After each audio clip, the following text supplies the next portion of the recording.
Alright guys, this should be the last video for the week. I don't know if you guys saw it or not, I made a mistake yesterday. The only person that went looking for the bonus point and finding it was Beaker, and of course she did. Okay, it's so stupid. Okay, so here's where the mistake's at. I'm glad I kept my notes from yesterday. Okay, this was the second problem I was doing yesterday, and notice how we get down to this point right here, and I decided to collect these two because of the same denominator, and what should be -1 turns into a -x for some reason. I have no idea why. I caught it last night. I was going over the videos, and so I gave you guys a chance to find that mistake, and I would give you a bonus point. I don't know if maybe some of you didn't see that on Google Classroom. And here's the funniest part about it, because these kind of problems I usually work out in advance. They can be tricky at times. Some things we do in calc, I don't work them out in advance because they're so easy. But these I always work out in advance. And so here it is being worked out in advance, and of course I have it correct here. Okay, and then completely make that bonehead mistake, okay, when I was doing it live for the video. So I guess I really am getting senile. Anyway, let's get going for today. Okay, hopefully I don't make another bonehead mistake. Okay, I only got 2 problems we had to get to today. Compared to some of the other problems we've done, I think they're relatively easy. Okay, this guy like this, I know me personally, I'm looking at that secant down in the denominator, and I'm thinking, let me get it out of the denominator, very first thing. Okay, so 1 over secant is the same as the cosine. Okay, so this would be the same as the integral of e to the x cosine of x dx. Okay, now here's my thinking about this problem. Okay, let's suppose I let u be e to the x, okay, and then obviously taking du, I'm just going to keep getting e to the x no matter what. Okay, so I say, okay, well, what if I let the e to the x be the dv, like that? Okay, well, again, I'm just going to integrate that, and it's going to stay e to the x. Okay, so no matter where I put this e to the x, it's not going to change. Okay, and kind of the same thing with cosine of x. Whether I'm taking the derivative or integrated, it's just going to alternate back and forth between cosine and sine. So this is one of these where I don't, my gut tells me it doesn't really matter which way I do it. I'll be honest with you. So this morning when I did this, I decided to let e to the x be my u, and it works out fine. Okay, it works out great as a matter of fact. So if my u is e to the x, the dv has to be cosine of x dx. Okay, so let's see. So my du ends up being e to the x dx, because obviously when we derive e to the x, we just get e to the x. Okay, and then my v. Okay, so remember again, going back from dv to v, I've got to integrate this guy, cosine of x dx. Okay, so that'll take me back to sine of x, like that. Okay, so let's see, we have to go u times v, so u times v, so e to the x sine of x, minus the integral of v du. So it would be e to the x sine of x dx. Okay, and notice this guy and this guy, how similar they are. So I get to this point and I'm thinking, okay, if I do it one more time using parts, will it take me back to this guy? Okay, all right, so let's try it again. So far we're okay. So if I take this guy and do integration by parts again, and I'm going to do it the exact same way as I did up here. So I'll let u be my e to the x, and then my dv ends up being sine of x dx. Okay, so once again, if u is e to the x, du is e to the x dx. Okay, and right here, going back to v, I have to integrate that guy. So that gives me the opposite of cosine of x. Okay, all right, so far so good. Okay, so we come back over here and I say, okay, this part of it's done already. I don't have to do anything to that. Just carry that guy along. Minus, now I have to subtract this whole thing. Okay, so let's see. So we go uv, which gives me the opposite of e to the x cosine of x, minus the integral of v du, which would be the opposite of e to the x cosine x dx. And now, look at this and look at the original problem. Look at how close they are. Okay, so I'm going to bring this guy down because it'll help us out here. Okay, so I've got this guy, which my original problem. Okay, e to the x cosine of x dx. And that's equal to this whole thing right here. Okay, so I get e to the x sine of x. Let's see. If I distribute that negative sign here, that becomes plus. So plus e to the x cosine of x. Now notice these two right here cancel each other off, but then I distribute a negative, okay, so it's going to be minus this integral right here. E to the x cosine of x dx. And look here.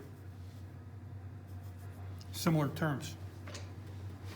Okay, so if I bring this guy and bring him over to the left, notice it goes from being negative to positive, and I add it with this integral. So this is just going to be 2 times the integral of e to the x cosine of x dx equals these guys right here. E to the x sine of x plus e to the x cosine of x, and obviously I have to add in a constant of integration. Okay, so really all I have to do is just divide by 2 or multiply by 1/2.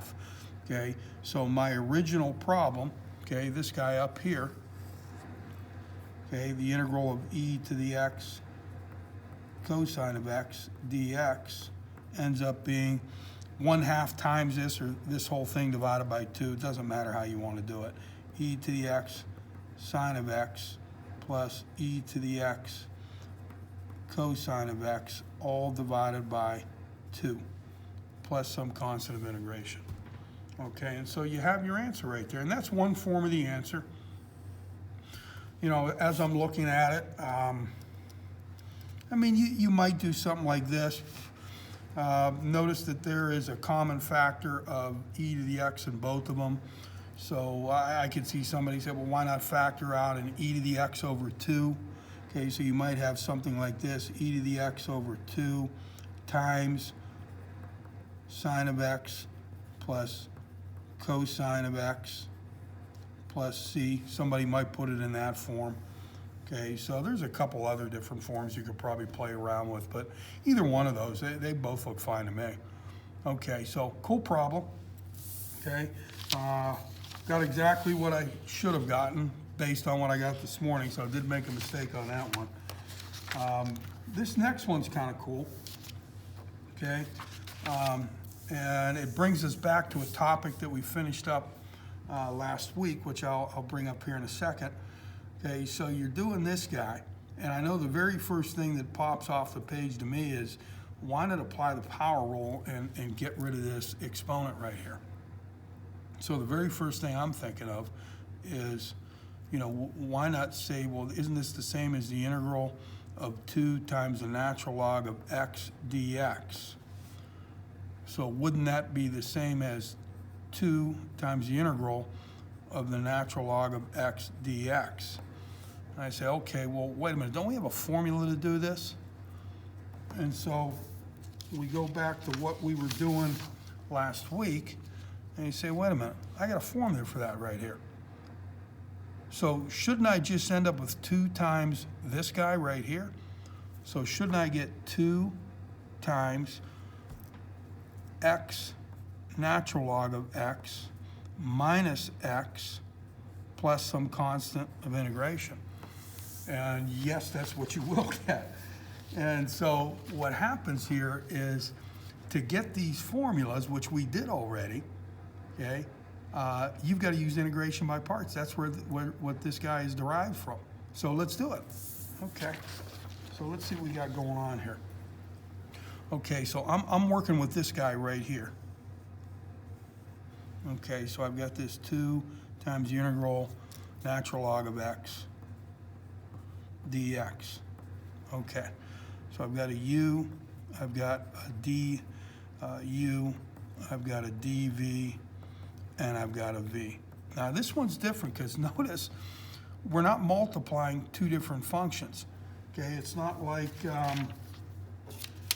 this guy here, where you have one function is e to the x and one function is cosine of x, and you know we don't have that. So you really the only thing you have is you have this natural log of x and this dx. Okay, and you say, okay, well, what goes where? Well, somebody might say, well, put the dx here. And that's going to be awful odd because dx with this notation represents a derivative. So down here, when I take the derivative, it would be some sort of second derivative, which doesn't make a lot of sense within the context of the notation we're using. So I'm thinking, okay, if that doesn't make a lot of sense, why not put it down here? Okay, so if I do that, that means natural log has to go up here. And let's see if this works. Okay, so let's see, if I go from u to du, I'm taking the derivative. So when I take the derivative of natural log of x, I get 1 over x dx dx, which is just 1. So I just get 1 over x, okay, dx. And then don't forget, when I'm going from here back to here, I've got to integrate. So this would be the integral of dx. So remember, that's like the integral of 1 dx, okay? So I'm going to get x to the first, or just x. Okay, so let's see if this works out. So don't forget this constant multiplier here, okay? And don't forget, this is what we should get right here, okay, based on the formula that we were using. Okay, so let's see, 2 times, I'd have to go u times v, so that's x natural log of x minus the integral of v du.